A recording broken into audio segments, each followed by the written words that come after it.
Facebook গরম হয়ে উঠেছে, উত্তাল হয়ে উঠেছে। অসীম সরকার দেখো ভাই ভিডিওটা, কোরআনের বিরুদ্ধে কথা বলেছে, কিন্তু কেউ বলছে না অসীম সরকার যেটা বলেছে এটা কোরআনের মধ্যে নেই।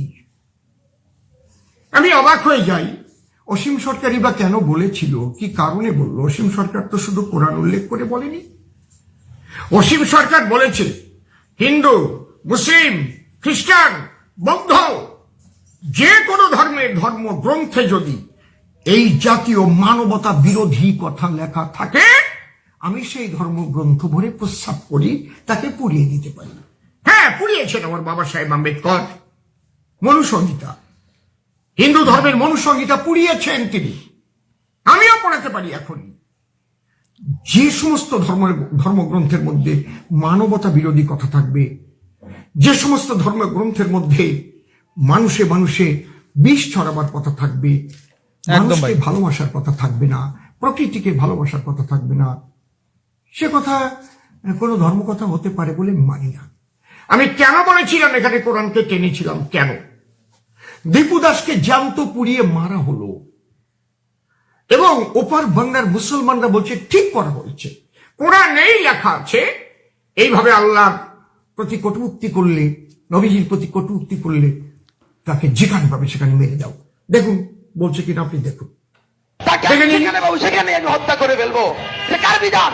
এটা আল্লাহর বিধান। আল্লাহ পাক কোরআনে বলছেন, মালউনিনা আইনামা সুকিফু উখিযু ওয়া কুতিলু তাকতিলা। ওই অভিশপ্ত মালউন যে আল্লাহকে কটূক্তি করে, নবীকে কটূক্তি করে, তাকে তোমরা যেখানেই পাবে, সেটাই পাবে, সেখানে তোমরা তাকে হত্যা করবে। এটা কার বিধান? এটা আল্লাহর বিধান, রাষ্ট্রের কোনো বিধান না। আমি মুসলমান, আমার পরিচয় ইসলাম। আমি যদি আল্লাহকে বিশ্বাস করি, আমি যদি আমার নবীকে বিশ্বাস করি, আমি যদি ধর্মীয় হই, তাহলে অবশ্যই তাকে আমি যেখানে পাবো সেখানে আমি হত্যা করে ফেলবো। দেখলেন তো কি বলছে, কি বলছে? আবার দেখুন আরেকজন মুসলমান ভাই বলছে, যেটা সন্ত্রাসের বাণী হবে কিনা আপনারা বলুন। একজন মুসলমান মাওলানা বলছে কোরআনের যে কথাগুলো, এটা কি সন্ত্রাসী হবে কি না? শুনুন এটা। যেখানেই পাও, আল্লাহ কি বলছেন, যেখানেই পাও মুশরিকদেরকে হত্যা করো। বাংলাদেশে পাও, ইন্ডিয়ায় পাও, মায়ানমারে পাও, আমেরিকায় পাও, ইউরোপে পাও, তাই না? এটা সন্ত্রাসী আয়াত না? হ্যাঁ, এটা সন্ত্রাসী আয়াত না? এটা সন্ত্রাসী আয়াত না? হ্যাঁ, মারাত্মক কথা। এই জন্য তো তর্জমা করতে আগে ডানে বামে পুলিশ দেখতে হয়। শুনলেন তো দোষটা অসীম সরকারের। অসীম সরকার বুকের পাটায় বল নিয়ে কথাগুলো বলেছে, দোষটা অসীম সরকারের। মৃত্যু ভয় অসীম সরকার করে না। কি ইচ্ছা করছে জানো তো? কি ইচ্ছা করছে? আমার একটু বলতে ইচ্ছা করছে, অসীম সরকার জিন্দাবাদ, অসীম সরকার জিন্দাবাদ। যার বুকের পাটা আছে, বয়স হতে পারে 70-এর উপরে, হয়তো মেবি বয়স হতে পারে, বুকের পাটাটা অনেক শক্ত আছে এখনো, তাই জন্য হয়তো উনি এখন বিজেপি বিধায়ক। আর তোমরা যদি আমার সঙ্গে একমত হয়ে থাকো অবশ্যই লেখো কমেন্ট বক্সে, অসীম সরকার জিন্দাবাদ। এই অসীম সরকার জিন্দাবাদ আমি দেখবো যে কত লোক লেখে, কত লোক লেখে, আমি সেটাই দেখবো। আমি এই ভিডিওতে 1500 লাইক আর 1000 কমেন্ট টার্গেট রাখছি। আমি দেখি কত লোক অসীম সরকার জিন্দাবাদ লিখতে পারে, দেখার দরকার আছে এটা।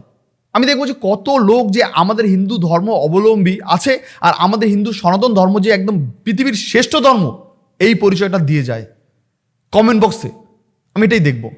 খারাপ লাগে, খারাপ লাগে যখন, জানো তো, যখন খারাপ লাগে ফিরহাদ হাকিমের মতো লোক, তিনি বলে আমার কলকাতায়, আমার বাংলায়, আমার রাজ্যে দাঁড়িয়ে, আমার ওয়েস্ট বেঙ্গলে দাঁড়িয়ে, যেখানে হিন্দু সম্প্রদায়ের লোক বেশি থাকার সত্ত্বেও দাওয়াতে ইসলাম, দাওয়াতে কোরআন, তখন আমার হিন্দু ভাইরা, আমার হিন্দু বন্ধু, হিন্দু ভাইরা বা হিন্দু সম্প্রদায়ের লোকরা, না না ও কোনো ব্যাপার না, পার্টিগত ব্যাপার তো, ওটা আমার বুঝে কি লাভ, আমার দেখার দরকার নেই, ওটা দেখবে পার্টির নেতারাই দেখবে। কেন পার্টির নেতারা কি ঠিকা নিয়ে বসেছে নাকি? পার্টির নেতারা কি হিন্দু ধর্মকে বাঁচানোর ঠিকা নিয়ে বসেছে নাকি? এবার কেউ কেউ বলবে দাদা ওরা ওরা ওরা যদি ভোটে জিতে যায় তাহলে ভাই ওরাই তো বড় লোক হবে, ওরাই সব হবে। তা তুমিও করো, তুমিও বড় লোক হও। সবাই বড় লোক হওয়ার জন্য ভোটে দাঁড়ায় না, সবাই বড় লোক হওয়ার জন্য রাজনীতি করে না। যোগী আদিত্যনাথ থেকে দেখে শেখা দরকার তোমাদের, যে একটা মুখ্যমন্ত্রী হওয়া সত্ত্বেও তাহার বোন ভাইরা গোবরের ঘুটে আছে না, ঘুটে দেয়, গোবরের ঘুটে দেয়, তার বোন চায়ের দোকান চালায়, এগুলো থেকে কি আমাদের একটু শিক্ষা হবে না? একটা বই জানো তো, বই আমার কাছে কোনো বই নেই, আমি দেখাতে পারতাম। একটা বই দেখেছো কখনো? বই দেখবে, বইয়ের একটা বই তো অনেকগুলো পাতা থাকে, বইয়ের উপরের পাতাটা না একটু মোটা থাকে। বলো তো কেন? জানো কেন মোটা থাকে? ওই উপরের পাতাটা মোটা থাকে এই কারণেই, যাতে ওই বইয়ের ভিতরে যতগুলো পৃষ্ঠা আছে ওই পৃষ্ঠাগুলোকে যাতে বাঁচিয়ে রাখতে পারে।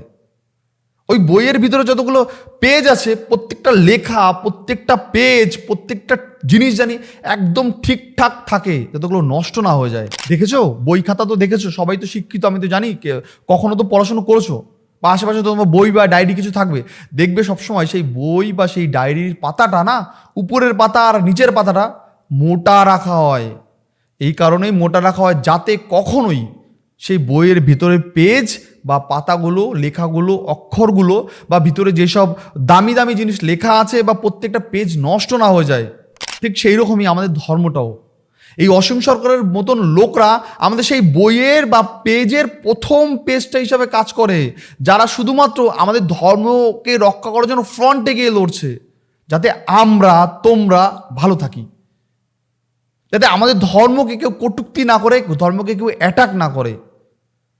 আজকে এই বইয়ের মতন পেজগুলো, এই বইয়ের মতন উপরের মোটা পেজটা আছে বলেই আমরা হয়তো আজকে এই স্বাধীনতাভাবে কথা বলতে পারছি, বিভিন্ন জায়গায় সব যে যার মতন বিবৃতি রাখতে পারছি। দেখো বাংলাদেশের মতন জায়গায়, আমি একটা তোমাদেরকে বলি, বাংলাদেশের মতন জায়গায় যারা হিন্দু ধর্মে অবলম্বী, ওদের ছেড়ে দাও, মুসলিম যারা শুধুমাত্র মুসলিম, তারা শুধুমাত্র যদি মুসলিম ধর্মের ভুলগুলো শুধরানোর চেষ্টা করে বা ভুলগুলো তুলে ধরার চেষ্টা করে, সেইখানে জানো কি করে? সেখানে তাদের ওই দেশেই থাকতে দেয় না। না না না না না, ভুল দেখানো যাবে না, সবসময় ভুল কিছু দেখানো, সবসময় বলতে হবে যে যা লেখা আছে ওটাই ঠিক বলে চালিয়ে দিতে হবে। মনে করো লেখা আছে যে এই পথে যেতে যেতে আমি একটা মেয়েকে ধরে করে দিলাম, মানে যা ইচ্ছা তাই করে দিলাম। মনে করো তুমি যা ইচ্ছা তাই করে, সে চুমিও খেতে পারো, বা মনে করো তুমি একটা যা ইচ্ছা তোমার যেটা মনে চায় করে দিলে, সোশ্যাল মিডিয়া ভাইরাল হয়ে গেলো, এই ছেলেটা এই মেয়েটার সঙ্গে জোর জবরদস্তি এটা করে নিয়েছে। এখন পরে তোমাকে ওইটা এইভাবে ব্যাখ্যা করতে হবে, মানে যেটা ওদের কথায় বোঝা যায়, এভাবে ব্যাখ্যা করতে হবে। দেখো ওই রাস্তায় মেয়েটা গিয়েছিল, ওকে বলেছিল তোমাকে একটা সুন্দর একটা টিপ পরিয়ে দিলাম গালে, টিপ পরিয়ে দিলাম, মানে টিপ পরিয়ে দিলাম।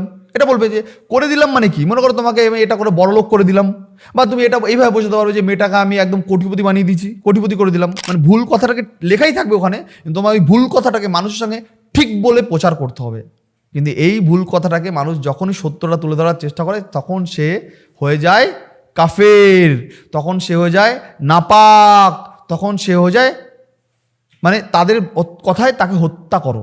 কাফের মানে হত্যা করো, নাপাক মানে হত্যা করো, জেহাদি মানে আরও অনেক অনেক অনেক কিছু তোমরা জানো। আমি এত কিছু আমার আইডিয়া নেই, তবে যা তোমরা জানো ওইটা অতটাই আমি জানি। আমি যে বিরাট কিছু জানি সেটা কিন্তু না, আমি ভিডিও দেখি, সবার ভিডিও দেখি, শুনি, জানি, বুঝি, ওইটুকুই আবার তোমাদেরকে আমি বলি, আমার যতটা আইডিয়া হয়, যতটা আমার ছোট্ট মাথায় যতটা বোঝায়।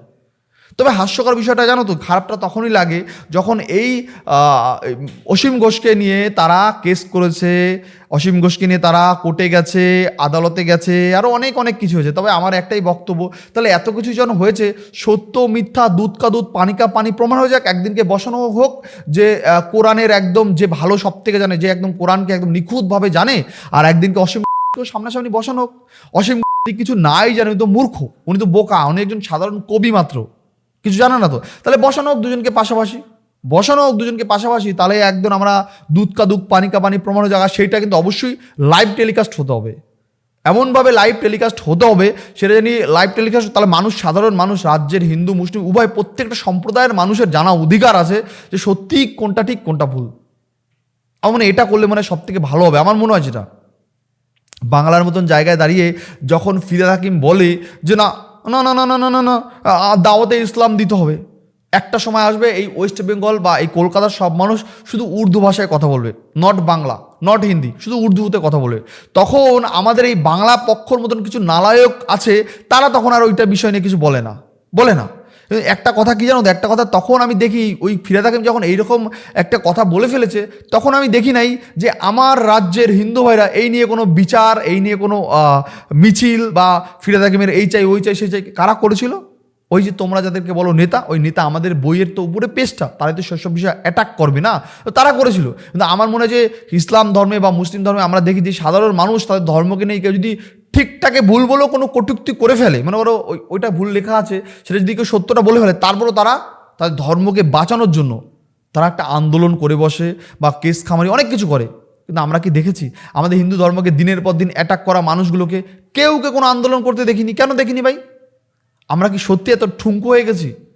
আমরা কি সত্যি আমরা একদম নিজেই বুঝতে শিখে গেছি যে না আমি তো ঠিক আছে, আমি পাড়ার মোড়ে ঘুগনি বেচি, আমি পাড়ার মোড়ে একটা চায়ের দোকান চালাই, আমি পাড়ার মোড়ে একটা আমি চাকরি করি, আমি অমুক যা করি, আমি আমার জায়গা তো ঠিক আছে।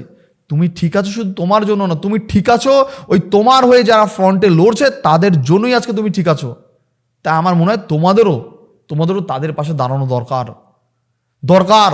নাহলে এই যে মনে করো যারা তুমি আজকে ভাববে না আমার কি, আমার তো কিছু যায় আসে না, আমি তো ঠিক আছি, আজকে যেই লোকটা ফ্রন্টে লড়ছে একদিকে সেই লোকটা যখন না থাকবে তখন তুমি বুঝতে পারবে যে তোমার কি। আজকে এই কথাটা বাংলাদেশের মানুষকে একটু জিজ্ঞাসা করো যে আমার কি। ওরা এখন অবধি ওখানে উচ্চ গলায় কথা বলতে পারে না ঠিক মতন। উচ্চ গলা মানে বোঝো, উচ্চ গলায় হয়তো ঠিক মতন। এই তো বাংলাদেশে কালকেও একজন হিন্দুকে হত্যা করা হয়েছে, কালকেও করা হয়েছে, দিনের পর দিন ওখানে হিন্দুদের দিনের পর দিন হত্যা করা হচ্ছে। তাহলে ওখানকার মানুষও ওইরকম আমাদের এখানকার মানুষ একদিন ভেবেছিল আমার কি তাতে, সমস্যা কোথায়? আমার তো জমি আছে, আমার মেয়ে একটা ভালো জায়গায় জব করে, আমার ছেলে একটা ভালো চাকরি করে, আমার তো কোনো সমস্যা নাই। কিন্তু বাংলাদেশে কিন্তু মানুষ একসময় সেটাই ভেবেছিল। আজকে যখন ওখানে সংখ্যা একটু বেশি হয়ে গেল তারা এইভাবে একদম হুমকি দিয়ে চাকরি থেকে রিজাইন করাচ্ছে। কিসের জন্য জানো? শুধুমাত্র হিন্দু সম্প্রদায়ের মানুষ বলে। চাকরি হুমকি দিয়ে রিজাইন কর, তোর চাকরি রাখতে দেবো না, তোর চাকরি করতে দেবো না, তোকে এখানে সই করবি। আমরা দেখিনি সেসব ভিডিও সোশ্যাল মিডিয়ায়? একাধিক ভিডিও ছিল সেসব, যে বলছে চাকরি থেকে এখন তোকে রিজাইন করতে হবে। চলো এবার আমি একটু দেখি এখানে কমেন্ট কি লিখছে, বাংলার মানুষ কমেন্ট কি লিখছে। এখানে যে ফেসবুক গরম হয়ে উঠেছে, উত্তাল হয়ে উঠেছে অসীম সরকারের। এখানে দেখো কি লিখছে, এখানে আগের আয়াতে পরের আয়াত সব জায়গায় পড়েন, প্রসঙ্গে ছাড়া কোনো আয়াত হয় না, কোরআন শরীফ মান্যতা বিরোধী নয়। ঠিক আছে, এখানে কি লিখছে, আপনারা আমাদের ভিডিও হাজার শেয়ার করুন, সবাই শান্তিপূর্ণ পরিবেশে রক্ষা করে চলুক। ঠিক আছে, এখানে লিখছে অসীম সরকার এগিয়ে যাও। ঠিক আছে, এখানে কি লিখছে, আপনি সঠিক তথ্য তুলে ধরেছেন। ঠিক আছে, দেখো বাংলায় সব মানুষ তো আর কাফের না, সব মানুষ তো আর নালায়েক না। যে কিছু হিন্দু সম্প্রদায়ের মানুষ আছে যারা সবাই আর বোকা না ভাই, সবাই নিজের ধর্মকে রক্ষা করতে হবে। সত্য ধর্মটা বড় কথা না, আমার মনে হয় যে সত্যটাই বড় কথা। সেটা ইসলাম হতে পারে, হিন্দু ধর্ম হতে পারে, আমার সত্য সবার জানা অধিকার আছে। যদি আমাদের ধর্মে কোনো ভুল থাকে সেটা সবার জানার অধিকার আছে, আর যদি অন্য ধর্মে ভুল থাকে আমার মনে হয় সেইটাও সবার জানার অধিকার আছে। সবাই আমরা কি মনে হয় জানো তো, আমাদের মনে হয় একটা ভুল চাদরে আমাদের মুড়িয়ে রাখা হচ্ছে, যেই চাদরটা আমরা সরালেই কিছু মানুষের মানে পয়সায় ঘা পড়ছে। যা একবার যেই চাদরটা যদি সরে যায় তাহলে সেই সব মানুষগুলোতে ইনকাম করতে পারবে না। ওই চাদরের জন্যই মানুষগুলোকে চাদর দিয়ে ঢেকে রেখেছে, ওইখানে কিছু খাবার দিচ্ছে, ওই মানুষগুলো খাবার খেয়ে বেচ্ছে, এবার ওই চাদরের উপরটা সে মজা নিচ্ছে। মানে বুঝতে পারছি ধর্মটা মানুষের উপরে চাপিয়ে দিয়ে সেটা দিয়ে অনেকে ইনকাম করা শুরু করে দিয়েছে। অসীম সরকার সব তথ্য কথাই বলেছে, কোরআন যেটা লেখা রয়েছে দেখেছো, যে কোরআনে যদি সত্যি মানবতা বিরোধী কথা থাকে তাহলে এটা নিষিদ্ধ করা উচিত আর মাদ্রাসা তুলে দেওয়া উচিত। চলো ভাই এবার আমি পরের ভিডিওটা দেখি। দেখুন, আজ থেকে 4 দিন আগে ফুরফুরা শরীফের পীরজাদা সৈয়দ মাহতাব তিনি আমাদের শ্রীমদ ভাগবত গীতা সম্পর্কে একদম ভাই একটা কুরুচিকর মন্তব্য করেছেন। তিনি বলেছেন শ্রীমদ ভাগবত গীতায় নাকি মাকে ধর্ষণের কথা উল্লেখ আছে। শ্রীমদ কোথায় আছে? ভাগবত গীতায় 18টি অধ্যায়ে 700খানা শ্লোক রয়েছে। কোন শ্লোকে কোথাও কোনো এরকম বর্ণনা নেই।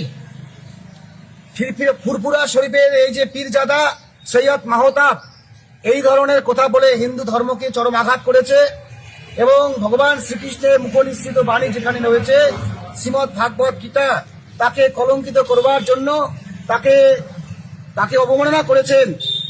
আমরা মনে করি তার এই কথার মধ্য দিয়ে গোটা হিন্দু সমাজকে আঘাত করা হয়েছে, চরম আঘাতপ্রাপ্ত হয়েছে হিন্দু সমাজ। তার এই মন্তব্যের কারণে সাম্প্রদায়িক সম্প্রীতি বিনষ্ট হচ্ছে, চারিদিকে নানা ধরনের অপ্রীতিকর ঘটনা ঘটতে পারে। এই জন্য আমরা প্রশাসনের দ্বারস্থ হলাম, মেকলিগঞ্জ থানায় এসে পীরজাদা সৈয়দ মাহতাবের বিরুদ্ধে একটি এফআইআর দায়ের করলাম। আমরা প্রশাসনকে আবেদন জানাচ্ছি অতি সত্বর ওই পীরজাদা সৈয়দ মাহতাবকে গ্রেপ্তার করে আমাদের দেশের শান্তি শৃঙ্খলা যাতে বজায় থাকে তার চেষ্টা করুন। আপনার নাম? আমার নাম ভক্ত রায়, মেকলিগঞ্জ হিন্দু মেকলিগঞ্জ হিন্দু সমাজের পক্ষ থেকে আমি এফআইআর দায়ের করলাম।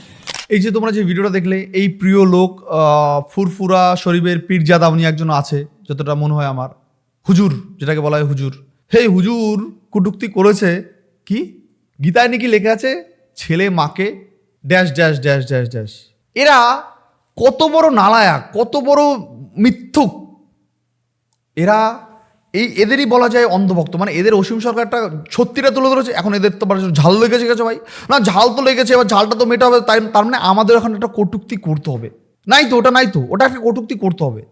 আজকে খারাপ লাগে তখনই, আজকে আমাদের ওয়েস্ট বেঙ্গলের মতন জায়গায় হিন্দু সম্প্রদায়ের লোক বেশি থাকার সত্ত্বেও এই পীরজাদা ফুরফুরা শরীফকে নিয়ে আমি একটা ভিডিও দেখলাম, যারা একটা থানায় গেছে কেস করতে। আমি জানি যে আমাদের বাংলার হিন্দুরা, এটা যদি ইউপি উত্তরপ্রদেশ হতো তাহলে ওই পীরজাদা বাড়িতেই থাকতে পারতো না। আমার বিশ্বাস, আমার মনে হয় যে আমাদের শিক্ষানো দরকার এই সমস্ত মুসলিমদের কাছ থেকে, আমাদের শিক্ষানো দরকার ইউপি, বিহার, উত্তরপ্রদেশের কাছ থেকে। দরকার না ভাই, একদম দরকার, অনেস্টলি দরকার। আজকে অসীম সরকার একটা ব্যাখ্যা সত্যিটাকে তুলে ধরেছে, সেটা নিয়ে বাংলার ধর্মপ্রাণ কিছু কিছু মুসলিমরা তারা গেছে, তারা কিন্তু জানেও না, তারা গেছে থানায় অসীম সরকারের বিরুদ্ধে এফআইআর ডায়েরি করতে বা কেস করতে গেছে। খারাপটা তখনই লাগে যখন এই পীরজাদা বলে গীতায় নাকি লেখা আছে যে কি ছেলে মেয়ের সঙ্গে ড্যাশ ড্যাশ ড্যাশ, তখন এই পীরজাদার বিরুদ্ধে কয়টা থানায় কয়টা হিন্দুর গেছে কেস করতে? যাবে না তো তারা এই কারণে যাবে না, আমরা তো ভালো আছি। সমস্যা কোথায় ভাই? আমরা তো ভালো আছি, আমরা তো জব করি, জবে যাই, যদি আমার জবে কোনো প্রবলেম হয়ে যায় একটা কথা জানবে। আর তোমাদেরকে বলছি, যারা এখনো ভাবো না যে যাবো না করবো না, তোদের একটা কথা বলছি, একটা সময় আসবে না আমাদের এই ভাবনা চিন্তাগুলোই না আমাদের বলে বিরাট দুঃখ আছে, তখন আমাদের নইলে ইউপি উত্তরপ্রদেশের পায়ে গিয়ে ধরতে হবে যে আমাদের তোরা একটু জায়গা দিয়ে আমরা এখানে একটু থাকবো, তোদের ছত্রছায়া যদি বেঁচে থাকতে পারি। এই বাংলাটা রক্ষা করতে হবে আমাদের সবারই। আর আমরা যদি সবাই এখনো এটাই ভাবি যে আমার কি, ওখানে হয়েছে, ওর হয়েছে, ওকে বলেছে, গীতাকে বলেছে, আমার কি, এইটা যদি এখনো সবাই ভাবে, তাহলে দিন সামনে এমনিতে তো আমরা অনেক দেখছি, দেখার তো কিছু বাকি নেই। এখনও যদি এইরকমই চলতে থাকে দিনের পর দিন, দুঃখ কিন্তু আমাদের কেবল আসছে, আর যেটা আসছে সেটা কিন্তু ভয়ানক দুঃখ আসে। বাংলাদেশ দেখো, দীপুচন্দ্র দাস শুধুমাত্র ওইখানে সুপারভাইজার ছিল বলে তাকে সুপারভাইজারের থেকে হাঁটানোর জন্য তাকে মেরে ফেললো। আজকে তুমি যে অফিসে কাজ করো সেখান থেকে যদি তোমাকে হাঁটাবে না, যখন সম্প্রদায়ের লোকরা বেশি হয়ে যাবে, ভেবে নিও কথাটা, বোঝার চেষ্টা করো, বুঝো। যাই বন্ধুরা, তোমরা জানাবে অবশ্যই তোমাদের মূল্যবান বক্তব্য, তোমরা জানাবে। এই ভিডিওতে আমি 1500 লাইক 1000 কমেন্ট টার্গেট রাখছি। আর তোমরা যদি সত্যি আমার সঙ্গে একমত হতো, অবশ্যই তোমরা লাইক কমেন্টে আমাকে পাশে থেকো। আর তোমরা যে আমার পাশে আছো অবশ্যই তোমরা কমেন্টে জানাও। জয় শ্রীরাম, ভারত মাতাকে জয়। হিন্দু ধর্ম আছে, ছিল, থাকবে, সনাতন জিন্দাবাদ। বন্ধুরা বাই বাই, ভালো থেকো, সাবধান থেকো, সেফ থেকো। আর তোমরা যদি একমত হও, না জানিয়ে কিন্তু যাবে না। Bye bye.